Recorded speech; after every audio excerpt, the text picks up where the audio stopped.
Welcome to the Thursday table. That's what we call our program. It's a series of seminars and webinars that we have with eminent personalities. And it's indeed a great privilege to have you with us today. So with a brief introduction to you, we'll start the program. Thank you. Mr. ASIM GHAFOOR. Mr. ASIM GHAFOOR has over 2 decades of experience in advising public policy makers and clients on a variety of legal, political, and trade issues. He's a frequent speaker at seminars, conferences, and in the media on topics of law enforcement, international affairs, finance, and politics. He has spoken at Harvard, the University of Virginia School of Law, and Chicago's Kent College of Law. Mr. GHAFOOR has represented a number of companies, institutions, and individuals, both overseas and in the US, on matters of compliance, regulation, and litigation. As a business law attorney, Mr. GHAFOOR has assisted and advised on the creation of a number of businesses and nonprofits. In addition, Mr. GHAFOOR has extensive experience with trade missions and congressional delegations, and he assisted in planning and executing official missions to North Africa, the Middle East, and Asia. Previously, Mr. GHAFOOR worked in the Texas House of Representatives, giving him great insight into the legislative and lawmaking process. From 1997 to 2000, ASIM GHAFOOR served as legislative assistant to Congressman Ciro D. Rodriguez and advised the congressman on a variety of issues, including international affairs, banking, civil rights, transportation, armed services, and veterans affairs. Mr. GHAFOOR earned his JD from the University of Texas School of Law. On behalf of all of us at HIE, we welcome you, sir, and over to you.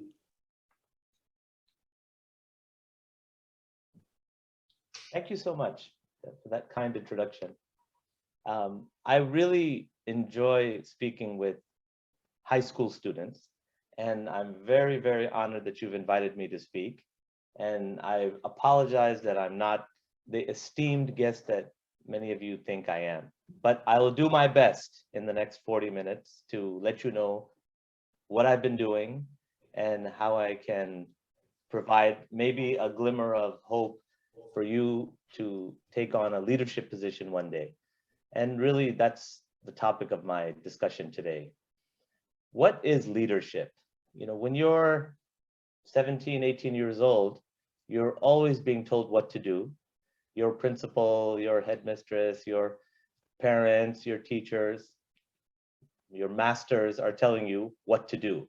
Well, when I was 17 or 18, I was also being told what to do, but I decided that I didn't want to always be getting up in the morning and being told what to do. I'm not a revolutionary. I'm not saying that we need to change the world and leave our leaders behind. However, leadership starts at home. So if I can tell a quick story, this was when I was a bit older than you. I was working in Congress. In the United States, in our Congress, our parliament, each member of Congress is given a budget of $1 million a year. So when they say they're in public service, they're really better deliver because they're being paid a lot of money. That does not include their salary, by the way. So with the $1 million, they hire people to help them run their office. So when I was 21 years old, I started working for an elected official in the state legislative assembly. We call it the Texas House of Representatives. A few years later, my boss got elected to Congress in the National Assembly. And so I moved to Washington, D.C. So I was 27 years old, and I was in one of 19,000 staff members. Now, how are you going to become a leader with 19,000 people, each one raised like me, with a new job in Washington, given an enormous amount of power, and you have to distinguish yourself. So as a Muslim American, there were very few of us. as an Indian American, my parents are from Hyderabad, Old City and 𝗙𝗵𝘁. I had a lot of inspiration because I would hear stories from my grandmother about how your grandfather was a judge, and I'd hear stories from my other grandmother about how your grandfather was a DIG of police. So I had a lot of like weight on my shoulders to also be a leader. You know, grandpa was a judge, the other one was a DIG, and I'm sitting at the bottom of the rung of 19,000 staff members thinking I'm so powerful and making a difference. So I decided, rather than becoming a leader amongst the 19,000 people, I sought a leadership role among the 30 or so South Asian, Muslim, and Hindu, Jain, Buddhists. We had a small group of people, and I would become a leader among them. And in Washington, D.C., we have a concept called caucusing. So by yourself, you have no power. But when you caucus with other people, you find other people who are like you, they speak another language, they're minorities, they're Muslim, religious. So we decided, and a friend of mine, Sohail Khan, his father's from Madras. He was a Republican, I was a Democrat. We decided we would start to have Friday prayer, Jummah prayer, on Capitol Hill, in the Capitol, which is unheard of in most governments. Most foreign governments, even in Muslim majority countries, do not allow religious services in government property. So here we were, two young, unmarried, I was newly married, sorry about that, newly married. And so to make a long story short, Sohail Khan and I started Capitol Jummah prayer at 12:30 every Friday, and the U.S. Information Agency, it's now called U.S. Department of Public Diplomacy, put out a worldwide press release that two Indian American Muslims from Madras and Hyderabad have started Friday services open to anyone to attend for Muslims and non-Muslims alike. That press release was sent, this is 1998, worldwide to all US consulates and US embassies worldwide. So my mother gets a call. By the way, when you're 17, 18, your mother usually knows what you do.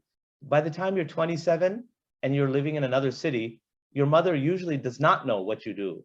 So she has to hear from other people. So I don't really talk about what I do at home. And so even at 52, I don't talk about what I do professionally at home, but mainly because my kids and my wife don't care.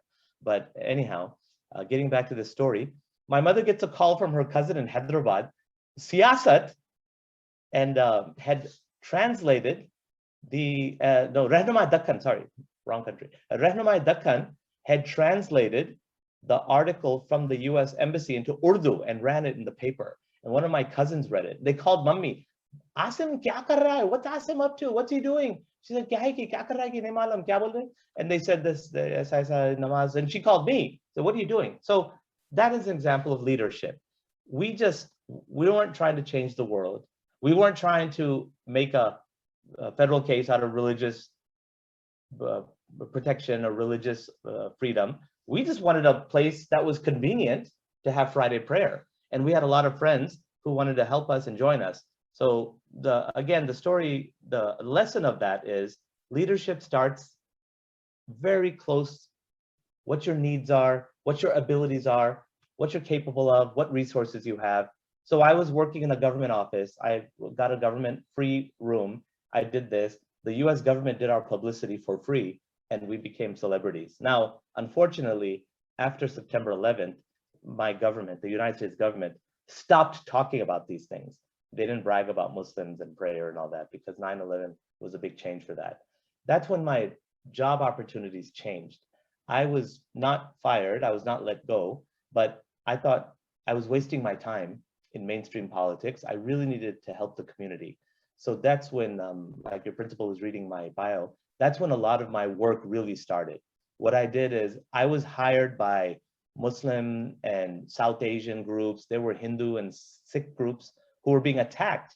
One of the first victims after September 11th was a grocery store owner in Arizona who wore a turban.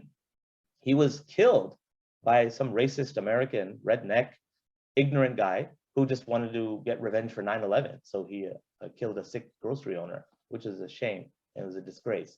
So I started representing a lot of these people in cases all over the US. And then I got invited from around the world.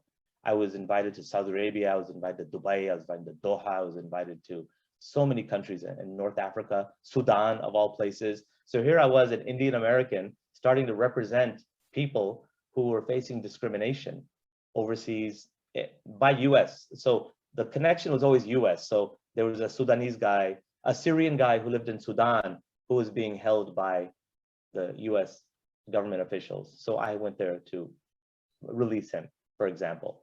And so these are things which made me realize that the US government was saying great things about democracy. We lecture your leaders, we lecture everybody. Anybody who wants to listen gets a lecture from a US government about democracy. But our democracy at home was under attack. Muslims, Hindus, Sikhs, South Asians, Buddhists were not being able to practice their religion freely because they were being investigated, they were being harassed.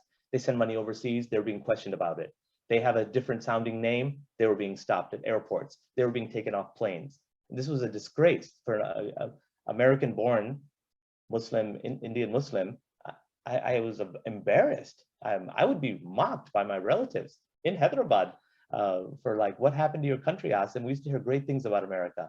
So what I want to tell you is a few of my most prominent cases, which have been in the news lately, which I've become very popular at weddings and family parties.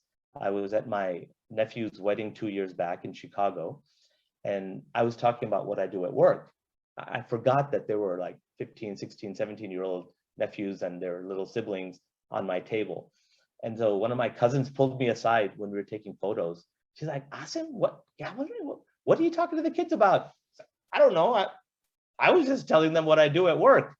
So about 4 years ago, because of my advocacy for Middle Eastern charities and Middle Eastern corporations and congressional delegation trips to the Middle East, I was approached by a journalist who had fled his native country and wanted to create an NGO to advocate for democracy in his home country. It was 𝗄𝗶𝘁𝗵, the Saudi journalist. He was living in exile in Virginia. He lived about 5 minutes from my office. So in October 2017, Jamal came to my office at a recommendation of a friend. And he sat down, and he had lived in the US, he had studied in the US, but he was proud of Saudi Arabia, of the country he grew up in. And he was really ashamed at what had happened. And at this point, he was scared for his life. And he fled, he left his family, he moved here to Washington, to Virginia.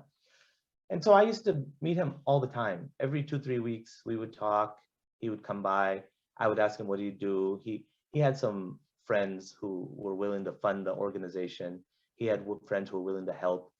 So the interesting thing was, I lectured him. He was, as we've seen from the coverage after he was murdered in Istanbul, he was a highly regarded journalist, highly regarded diplomat who had friends in very high places. The president of Turkey was a personal friend of his, and he had many friends in many countries. But when I used to see him, it was just Jamal. And I said, look, Jamal, when you're creating an NGO, you need to have a board of directors. He gave me a list of 50 people, 50, saying, these are the people that I want to be on my board. I said, Jamal, no. When you make an NGO, the board of directors controls everything. They control the name, they control the funding, they control your salary as executive director. Just give me 3 names. I just want 3 people that you trust who will have the organization, the name, the logo, the scope, the mission, the vision. You're trying to study democracy in the Arab world. You're trying to bring transparency, rule of law, things that we talk about in the West. You're trying to bring that to Saudi Arabia, to UAE, to Qatar. You just need a small group of people. You're not going to change the world with 50. It just starts with 2 or 3. Again, leadership. So he picked me. He's like, ASIM, I only trust you. And he had another Palestinian friend, he had another Libyan friend, and himself. So just the 4 of us started. We called it Democracy for the Arab World Now. And right now, we've achieved almost $2 million in funding. We've sued the Crown Prince of Saudi Arabia for the murder of Jamal. And we have a very robust website, dawnmina.org, if you have a chance to see it. I take no pride of ownership for the website. That's done by professionals. But our executive director, Sarah Lee Whitson, under my collective leadership with the other board members, has really done a bang-up job of bringing attention to the world, not just of Jamal's murder, but beyond that, of the illegal war crimes being committed every day by the rulers of Saudi Arabia, UAE, Egypt, many countries in the Arab world. That's something which I'm very proud of, because it's something which is born from my knowledge, my understanding of democracy, at least from the Western perspective, and what elements of democracy we would like to see in other countries, with the countries that have very little history of democracy. Another project I'm working on is very interesting. It's controversial.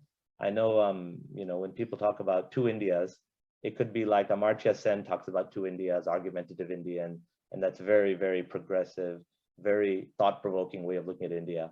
And then, of course, there's our friend, two Indias, which we won't get into that detail, the comedian, his comments, which have really sparked an outcry. I'm not talking about those things. I'm talking about civil rights in America when you have organizations, NGOs, I'm changing the subject now, about 20 years ago, or 20 years back, as we say back home, I was asked by a group of Indian Muslims to create an organization called the Indian Muslim Council. Indian Muslim Council has Muslim on the name, but we have a lot of groups. We have a lot of secular Hindus, we have Buddhists, Jains, Christians from India, who focused on a multi-ethnic, multi-religious society of India, keeping it secular, keeping democracy, and preventing the creep of any extremism, Hindutva, anyway, or of any kind of extremism. Unfortunately, now we've seen a lot of instances in India, but I'm not talking about India. I'm talking about what Indian Americans are doing in the US. And you learn a lot from this. It shows how America has really been influenced by Indians, which is going to be the end of my talk today, not just myself, but others. There was an organization that was created maybe 10 years back called Hindu American Foundation. There's our group, Indian American Muslim Council. There's another group called Hindus for, I'm drawing a blank right now, which also focuses on the same thing. It's basically Hindus for Human Rights. Sorry. And then there's other groups. There was, when the pandemic started last year, there was a program, US government funding program, which allowed NGOs, companies, restaurants, hotels to get funding. It was called the Paycheck Protection Program. It was money that you received to pay your employees while you were shut down. So a lot of groups applied. A lot of Muslim groups applied, humanitarian groups, Helping Hand, Islamic Relief, Islamic American, Indian American Council. So there was an article by Newsweek magazine attacking these Muslim organizations. You're extremists, you're brotherhood, you're this, you're that. These are, again, Muslim American organizations. And there was a Newsweek article. Newsweek is a prominent magazine. The editor is a South Asian, Naveed Jamali. So we were upset. We're like, this is wrong. We need to sue them. ASIM, sue karo, lawsuit, kitne paise hona? How much do you want? They're throwing money at me to sue Newsweek. I said, wait a minute. In the US, we have defamation laws. It's true that you, as an organization, got money from the US government. Now, whether your board of directors used to be a member of Brotherhood, this, that, we can verify if that's true or not. But most likely, it's true because we have a lot of associations. Everyone has a brother-in-law or a sister-in-law who's involved in some organizations back home in India, Pakistan, and Sri Lanka. So how do we, you can't sue for defamation. You clarify the record. You explain, okay, this is what we do. So nothing happened. They were very upset with me. ASIM, you're lazy, you're a lawyer, you're not doing anything. 4 months later, Al Jazeera writes an article about Hindu American organizations. There's one called this Hindu American Foundation. There's another group called 𝗙cie𝗹𝗹𝘁. They do humanitarian work, and people say they're linked with BJP, and who knows? God knows what they do in India. But in the US, there are a lot of links. They have people who are relatives of people who have been linked to communal riots in India. So Al Jazeera wrote an article about them. Hindu American Foundation and 𝗙𝗵 are hate groups. They get money from the US government and they're linked to communal violence. Here's the point of the story. They sued us. They sued my executive director, Rashid Ahmed. They sued the Hindus for Human Rights Group. They sued the Christian Indian group. They sued us all. They filed a lawsuit in defamation in US federal court in Washington, DC. Now, the federal judges in America are very independent. They're appointed for life. There is one US district court judge in DC who's from India originally, and there's one appeals court judge originally from India. And would you believe it, of the 20 judges in DC, our case drew the one Hindu Indian American judge. His name's 𝗵𝘁. Great guy. I don't know him personally, but he was appointed by Obama. So a Hindu group, so a Muslim and a Christian and a secular Hindu group in federal court in US, and the judge is a Gujarati Hindu. Only in America, as we say, only in America. So that lawsuit is actually going through the process now. It was just filed in the summer. We filed a response, they filed a response. So again, it's a lawsuit for defamation, which are very difficult cases for the other side to win. So I believe my client will win the case. But I wanted to show you just in a larger picture of what is happening in America and how Indians and South Asians are really not just following, but we've become leaders in so many ways. So I'm gonna digress a little bit from myself, and I'm gonna talk largely about other things. And then of course, I'll finish up with some more personal anecdotes, and I really look forward to your questions. So I hope I didn't put you to sleep after your school ended and you haven't had your chai yet. It's still 12 o'clock here, so I'm still strong. But in about 10 years ago, and if I knew how to share screen, I think I would find it here and be able to share it. There was a study, not a study, it was like a short research project done by the Economist magazine. And they had a graph where they studied economies of the world, US, China, India, other places, over the last 2,000 years. Not 200 years, 2,000 years. They went back all the way to the year zero, basically. And I've learned a lot on Zoom. I'm 52 years old, and even though I'm Indian American, I'm not very tech savvy. Sorry, that's a stereotype. Every time we see a 𝗙ecie here, we think they know computers. But that's changing now because we've gone into so many different sectors. So there was this study done, and I talk about this with non-Indians mostly. This is the first time I'm really talking about it with Indians, other than my family.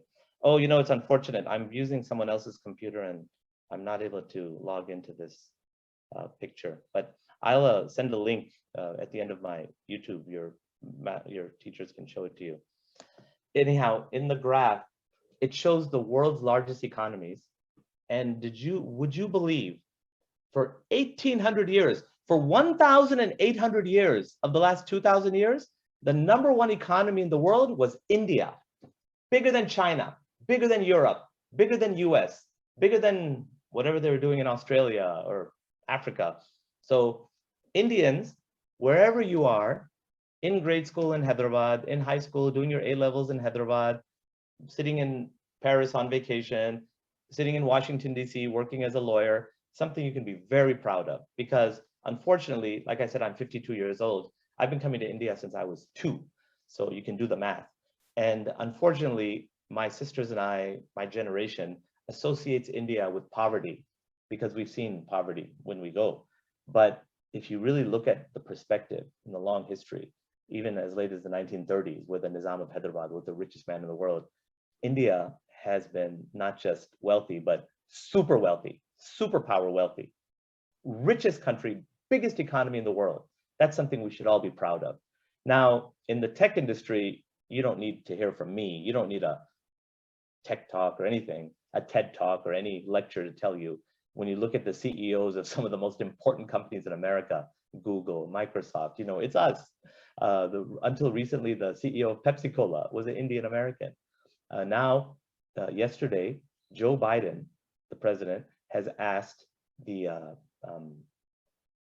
director of the Federal Trade Commission to look into fraudulent pricing by oil and gas companies. Oil and gas are very powerful in the US. It's a South Asian who's in charge of that now, running that show, Lina Khan. So we have a lot to be proud of, because while we have our own countries, India, Pakistan, others in South Asia, we have been allowed through our own hard work and because the way the laws and the economy is to really grow in corporate America, in politics, in law, in all sectors in the US. And that's something which any Indian American, no matter where you are, whether you plan to study in America, whether you plan to live in America, that's something you can be really proud of, because it's something where when you come as an immigrant or you come as a foreign student to the US, you do face discrimination. Sometimes you have a difficult name, you have to change your name, you have to give initials. Sundar Pichai, thankfully, didn't have to change his name. Satya Nadella did not have to change his name. But when there were other politicians, there's one, Nikki Haley. She's very popular. She was Trump's ambassador to the United Nations, a very powerful position. And before that, she was governor of South Carolina. One problem she had growing up was, politically speaking, her name is actually Nimrata Randhawa. She's Sikh. With a name like Nimrata Randhawa, I doubt she would have been elected as governor of South Carolina. She married a man named Haley, Agora, white guy, and she changed her nickname growing up from Nimrata was Nikki. So Nikki Haley, boom, all of a sudden you have a great package. 100% Indian, mother and father both Indian, born and raised in South Carolina. They're talking about her running for president in 2024. Can you imagine? And of course, I don't have to tell you much about our vice president, who is very proud of her heritage. She talks a lot about visiting her grandfather in Madras, Kamala Harris. And there were a lot of racist people who would call her Kamala, whatever her name is. They would literally introduce her like that. She was a prosecutor. She was Attorney General of California. She was a US Senator, and they would insult her over her name. Where does that happen? That only happens if you have a South Asian or immigrant background. These are the obstacles that we have had to overcome. I got lucky when I was your age, when I was a bit younger than you, when I was in 8th grade, there was a movie called Valley Girl came out in 1980. And the character in there used to say, her expression was totally awesome. So when people would see my name, ASIM GHAFOOR, they would call me awesome. And I still have friends now today that I knew from the 80s that call me awesome. So sometimes it's a curse, sometimes it's a blessing. And as Muslims, a lot of us have the name Muhammad in our name. We've become all kinds of things, Mo, MD, some people still say Muhammad, and we expect Americans to be able to pronounce Muhammad, but a lot of us changed that too. And the one other quick example I want to give, in New Orleans, Louisiana, which is a very backward part of America, unfortunately, there is a young man named Piyush Jindal, Piyush, P-I-Y-U-S-H. Piyush Jindal was not proud of his name. He was from India, and he changed it when he was 16 to Bobby, because he liked the show called Brady Bunch. So Bobby Jindal also left his religion. He converted to Roman Catholic, married an Indian Christian. He became governor of Louisiana, Bobby Jindal. But unfortunately for us, if he were still Piyush Jindal, a Hindu, he probably never would have been elected. But because he converted to Christianity, because he changed his name to Bobby, he got elected. Now we're finding you don't have to do that. You keep your name, you keep your faith, you keep your identity, and you can do great things. So I wanted to just tell you a little bit more about what I've done before I open it up for questions. And like I said, if my time is up, please interrupt me. But I just have one other quick story to tell you, that when I was growing up, I would travel a lot to India, like I said. And one year I studied in Hyderabad. I went to grammar school in 6th class. I think I was in section 6C, if I recall. So I was there for 1 year, and it was a complete cultural change for me, because I was, like I said, grew up in the US, had traveled to India as a child many times, but here I was 10, 11 years old. And in 6th class, in Indian schools, I don't know about now, they started teaching algebra. They taught Hindi. You had to learn Hindi as a language, like read and write Hindi. And you had a lot of world history, Indian history around India, not just Hyderabad history, not just Nizam's glory, but all of India. So here I was in a school with a Protestant background, St. George's Grammar School. We had morning assembly. We'd have the Lord's Prayer. You don't understand. In America, we don't do any of that stuff. We don't have a Christian prayer. We don't have a Muslim prayer. We don't have any prayer in school. When you're an 11-year-old, you just focus on reading, writing, arithmetic, no religion, nothing. So for me, it was a big culture shock. And I had to wear a uniform, which I hated. So I'm in 6C, and all these kids come up to me when I'm new there, and they say, "What are you doing? 𝗙cie 𝗹𝗵𝘁, what do you wear?" And then I would tell them, "Oh, I'm from America," and brag about America. And every single one of them had some relative in America. "Oh, my uncle lives in New York. My cousin lives there." These kids knew more about America. This is before internet, by the way. This is before you could Google anything. A lot of people didn't even have a phone in their home because you had to write a letter. It took 7 years to get a phone, landline in your home. You can ask your parents and your grandparents about that. Then that changed soon. People had cell phones, mobile phones, and they stopped getting landlines, I think.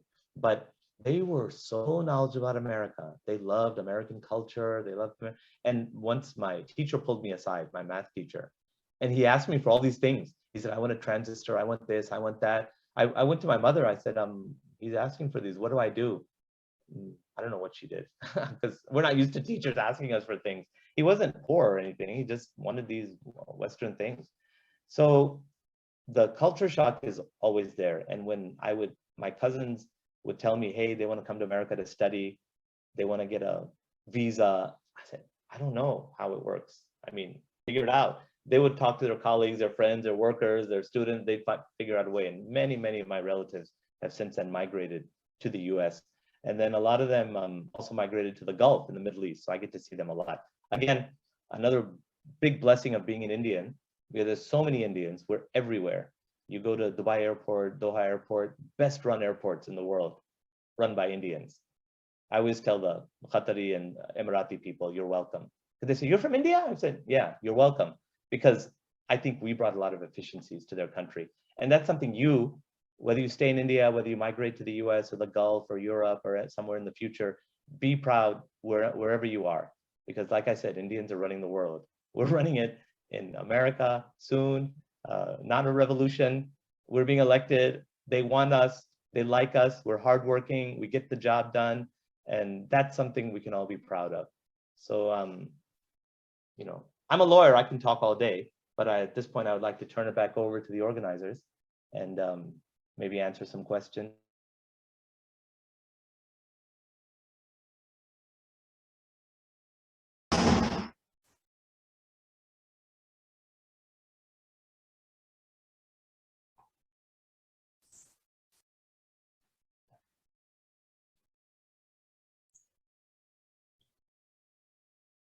Thank you very much for that awesome talk. Students, can we have a questions now? Mr. Moin, can you have the students to ask the questions now?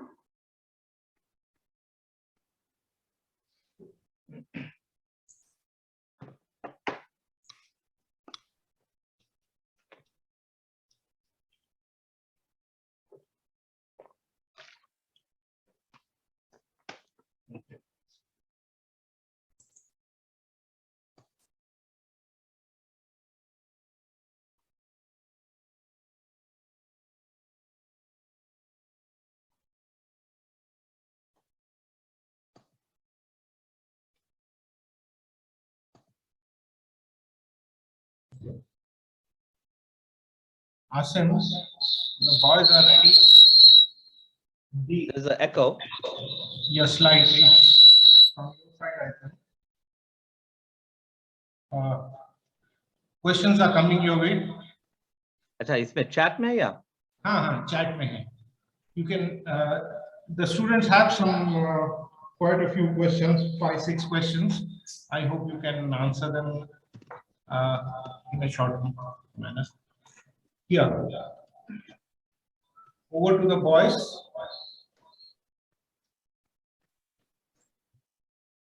Okay, I'm in my Zoom chat. I don't see anything. Sir, good evening, sir.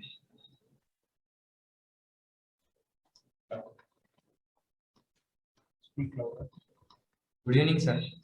Myself, Mohammad Numan Mari, a junior intermediate student. I have a question. That is, as you are a lawyer, how do you compare Indian law with an American law system? Can you please That's explain? an excellent question. I get asked a lot. When I was in I was on a case once in Tanzania, East Africa. And would you believe Tanzania adopted a lot of Indian law, and Tanzanian lawyers keep all India law reports. The All India reports have a picture of an airplane on them. That's their logo. It has nothing to do with airplanes. That's just the logo for the All India law reports. And both are very, very similar to British law. As former colonies of the British, some had very good experience, some had very bad experience. I know India and the US had very bad experience with the British, but unfortunately or fortunately, we adopted their common law. So first information reports, bailable offenses, civil law, contract law. We don't have a section 420 for criminal law. We don't have 𝗙𝗶𝗁𝗵, but we have similar things where we have written laws, statutes for criminal and civil liability, and we have common law. So if you want to sue someone for breach of contract, you look at the statutory law. If you want to sue someone for defamation, it's called tort law. Sue someone for injuring you. So the laws are very similar. The one difference I would say, and this is just unfortunate as a lawyer, I'm really sad to say this, Indian cases take forever. Your criminal and civil justice system is so slow, and it's not because the judges are deliberating. They just, I don't know, they just take a long time. I just want to give you a quick example. There was an Indian American company which was had some software which had licensed to a Saudi client of mine. The Saudi client then sub-licensed it to another company, and that company conspired with a company in Gujarat to steal our source code and make a new case, make a new app in Saudi Arabia.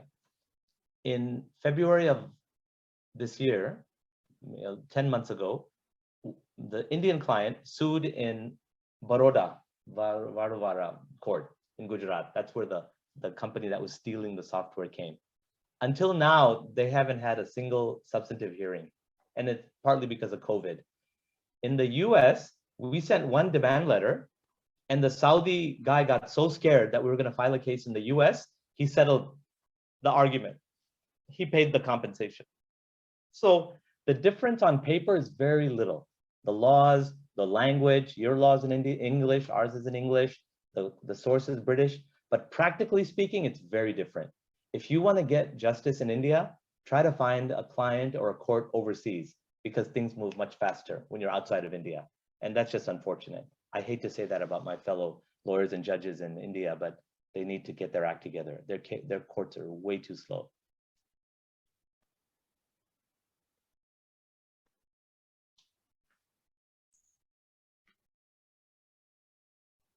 And we have the next question. Yes. Thank you, sir. I would like to ask you another question. Then, what are the misconceptions or myths about the Indian law system, which you see that is being taught, but it is not the truth? Sorry, what about them? You said the misconceptions about law, about Indian law. What about them? Misconceptions about the Indian law system that it is Yes. said. What are the truths and what are the myths in that? Oh, truths and myths. I'm sorry, I missed that part of the question. It's well, I've never practiced in Indian court, so I'm not the best person to tell you the truth about Indian court. But I've dealt with people who've been frustrated by the pace of courts in India. I'll give another example. This is something that happened before I was born. I'm sorry, when I was very young. My family had a religious waqf in Vijayawada. My ancestor I always tell people I'm not from India. My ancestors came in during the time of Shah Jahan. So we're not really from India. We've only been here 400 years. And so there was a case brought when I was 10 years old over a dispute over the ownership. And that case went on for 20 years. And we heard all kinds of stories. We heard the judges were corrupt. We heard the Waqf board was corrupt. We've heard people were taking money. Lawyers were being bribed. And again, there's a like you excellently asked, there's myth and then there's truth, there's facts. But so the facts are, the case took 20 years. It went to the Supreme Court of India. My side won. It was remanded back to the district court in Vijayawada. And now that's not even Andhra Pradesh anymore. It's in the, I mean, it's not, we're not in Andhra Pradesh anymore. They're now in Andhra Pradesh. And so our lawyers practiced, they moved their practice back to Telangana. So we abandoned the case about 15 years back. But long story short, it's a fact that trial in India, going to court, filing a case is long. Criminal case, if you're arrested for something, Bollywood stars, when Shah Rukh Khan's son went to jail, people were shocked. They're like, wow, a Bollywood guy went to jail. Well, they do go to jail in the past. They've gone to jail for a number of things. And then they get on bail. And then they're out for years. And you forget that the case is still going on. And one day they're arrested again. They're back in jail. Like, oh, wow, that was on appeal. 7 years, 10 years. This is not practical. And it's a fact that Indian criminal and civil cases take too long. Now, is it because they're getting rid of corruption? Because they replace the judges with honest judges? I haven't really looked into it, but it is a question of resources. That more money needs to be put, and the jail conditions are terrible. And the US, they torture, our government does a lot of things. It's been exposed. In Indian government, there's been allegations of torture, allegations of very poor jail conditions, and those are documented. And it's often discriminatory. If you're doing a political crime, they go after you. If you're a rich person, wealthy person, Bollywood star, it's not that bad. They always say, oh, well, it's not jail. It doesn't really count. It's like a hotel. So the facts are, there is a injustice for poor people, injustice for minorities, and even rich people, a very slow process. Those are documented in Indian court. But I don't want to discourage you from pursuing a career in law.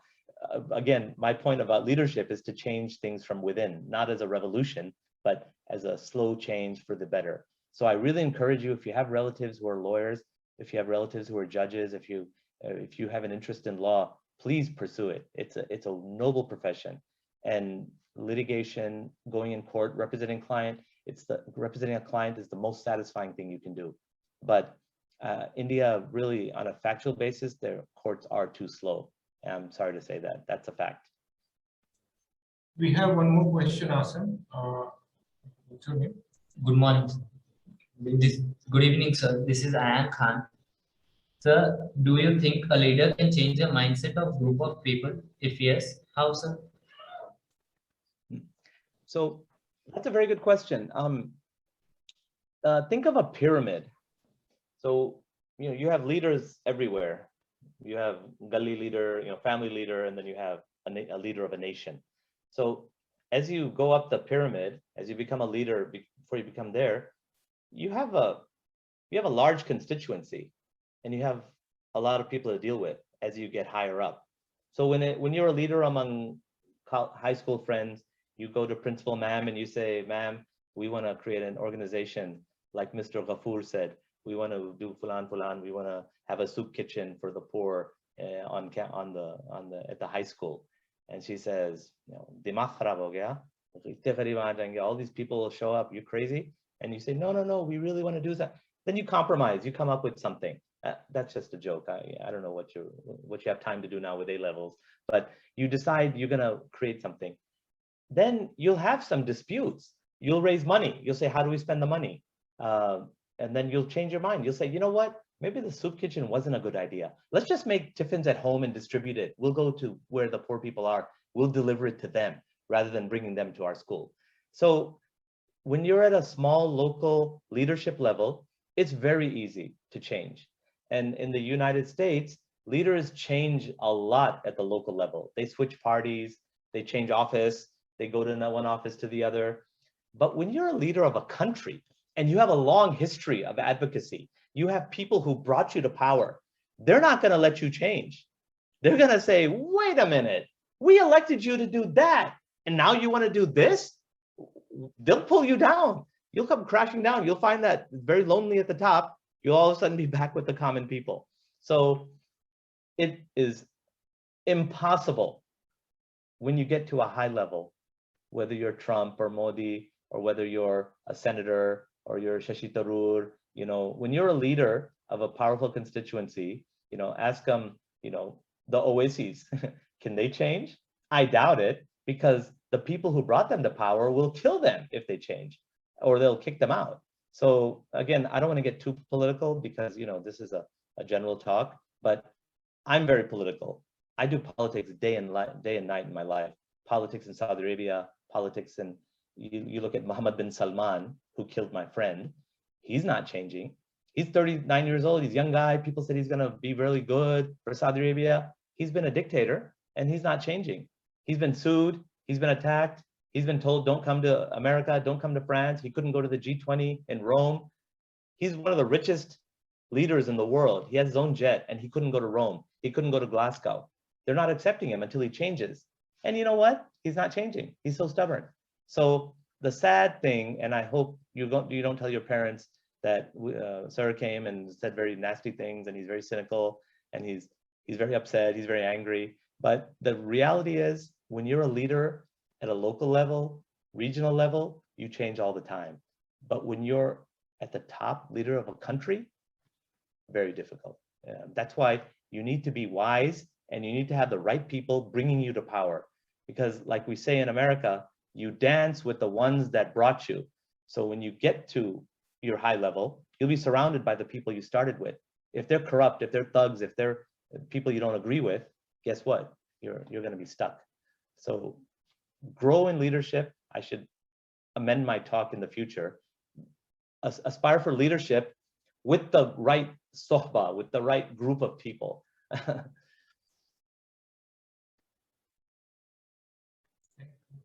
Thank you, Asim, for the elaborate answer. There's one more question coming your way. Mr. Young boy Omar will have a very interesting question. Sir, there is a judicial system and a democracy which is more important.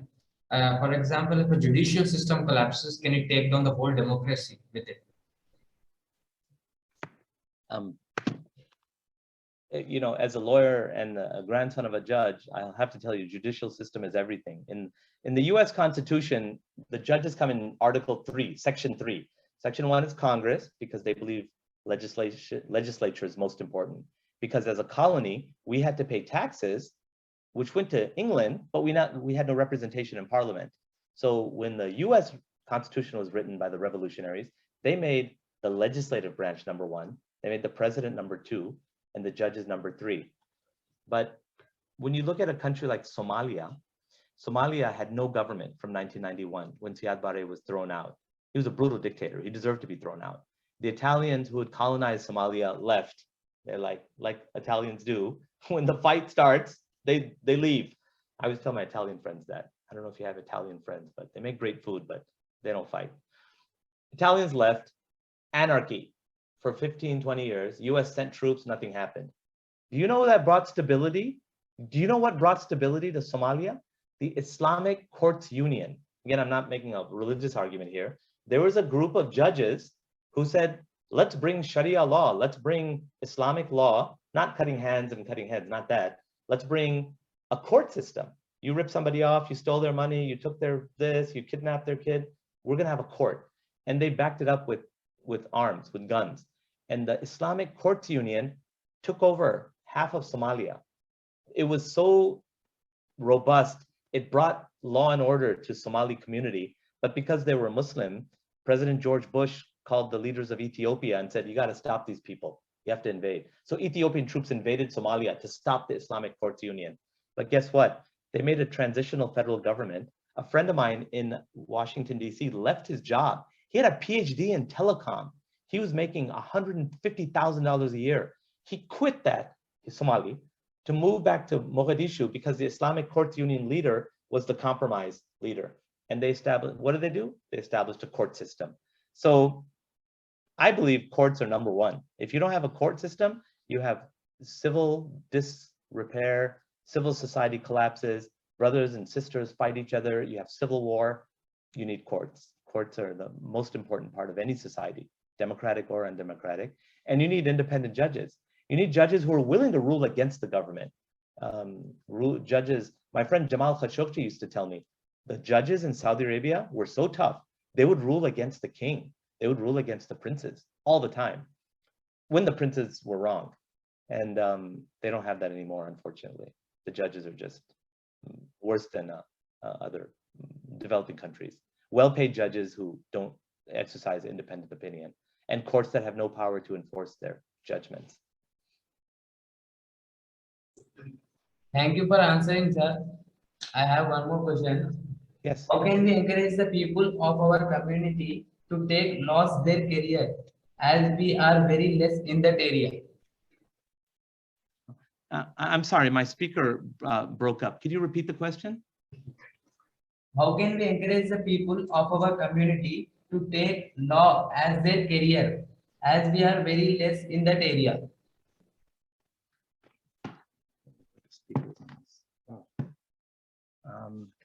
I'm sorry, you'll have to say, speak up a little bit and repeat one more time. How can we encourage the people of our community to take law as their career? Okay. Encourage people of the community. That's an excellent question. Well, I told you my story. My grandmother told me a story that my other grandfather was a judge. My maternal grandmother, my nani, used to tell me, your dada was a judge and your nana was, like I said, in the police. And you should be a lawyer. You need to go into law. So when I was very young, I knew I wanted to be a lawyer.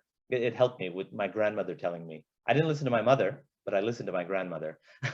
And the other area I would tell people is, you don't have to study law you don't have to be, when you study law, you don't have to be a lawyer. To be a lawyer, you have to study law. So if your goal in life is to be a lawyer and you want to argue all the time and get paid for it, you know who you are. You're going to go to law. What I try to tell people is, even if you study law, you don't have to be a lawyer. It can enhance your career in business, in academia, as a entrepreneur. Having a law background, even if you want to go into medicine or healthcare, as you know, you always have to make legal decisions, incorporation, liability, protecting yourself, representing yourself. So I would encourage every student to at least take some sort of law course. If it's not offered in school, in university level, I know you don't have much choice there. Once you pick your science or you pick your area, you're kind of stuck in that. And even in the UK, the system, right out of high school, you enter law right away. So I would encourage people your age, A-level, at the A-level, if it's not too late, that a law degree, a law course will enhance your career in any field. So take a course in law, business law, some kind of law, and talk to lawyers. Hopefully not somebody cynical like me, talk to lawyers who practice in Indian courts and say, uncle, auntie, this lawyer in America said it's very slow, it's very bad. You know, I want to be a lawyer, but he's telling it's not good. What do I do? He'll say, yeah, it's a great profession. Look at me. Most of the lawyers I know in India are very successful. They have independent job, they have their own office, or they work in a chambers with other friends. And I encourage you to talk to other people who practice in India. And of course, I'm happy to talk to you about, you know, the international law, and Moin can give you my contact information. By the way, that's for any of you, even the quiet ones who aren't asking questions or who are falling asleep because you haven't had chai. Moin will give you my contact information, and feel free to email me directly. It's asim@asimghafoor.com. It's a very easy email ID. And you can also WhatsApp me. He'll give you the number. But that's the best advice I have, really. Talk to people who practice in it, but take my advice, study law any way you can, in college, in university, in school.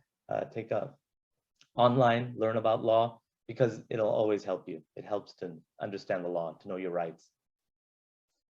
Thank you so much, Asim. You're welcome, but thank you very much for the opportunity. Bye. Bye. Okay. Yeah, man. Bye, boys.